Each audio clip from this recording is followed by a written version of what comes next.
Governor Arif Muhammad ഖാന്റെ വാഹനം തടഞ്ഞ് പ്രതിഷേധിച്ച കേസിൽ പ്രതികളായ 7 SFI പ്രവർത്തകർക്ക് ജാമ്യമില്ല. തിരുവനന്തപുരം ഫസ്റ്റ് ക്ലാസ് മജിസ്ട്രേറ്റ് കോടതി ജാമ്യാപേക്ഷ തള്ളി.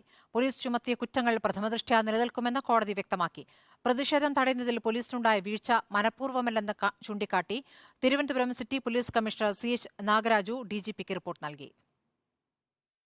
പോലീസ് ചുമത്തിയ കുറ്റങ്ങൾ പ്രാഥമികമായി നിലനിൽക്കുമെന്ന് ചൂണ്ടിക്കാട്ടിയാണ് 7 SFI പ്രവർത്തകരുടെ ജാമ്യ ഹർജി തള്ളിയത്.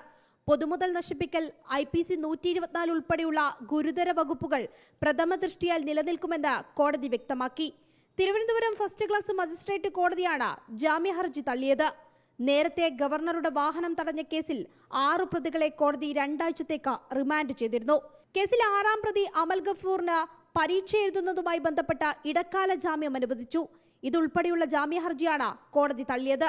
അതേസമയം പ്രതിഷേധത്തിൽ വീഴ്ച സംബന്ധിച്ച് പോലീസ് റിപ്പോർട്ട് നൽകി. എന്നാൽ വീഴ്ച മനഃപൂർവ്വമല്ലെന്ന് Thiruvananthapuram city police commissioner CH Nagaraju DGPക്ക് നൽകിയ റിപ്പോർട്ടിൽ ചൂണ്ടിക്കാട്ടുന്നു. പ്രതിഷേധം കണക്കിലെടുത്ത് അധിക സുരക്ഷ ഒരുക്കിയിരുന്നു.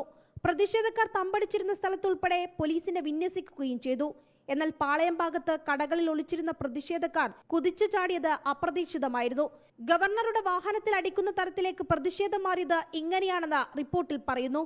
രാജ്ഭവനുമായി ചർച്ച ചെയ്ത് ഭാവിയിൽ സുരക്ഷ കൂട്ടുമെന്ന് കമ്മീഷണർ റിപ്പോർട്ടിൽ വ്യക്തമാക്കി. എന്നാൽ ആർക്കെതിരെയും റിപ്പോർട്ടിൽ നടപടി ഉണ്ടാകില്ലെന്ന് സൂചനയുമുണ്ട്. റിപ്പോർട്ടർ, തിരുവനന്തപുരം.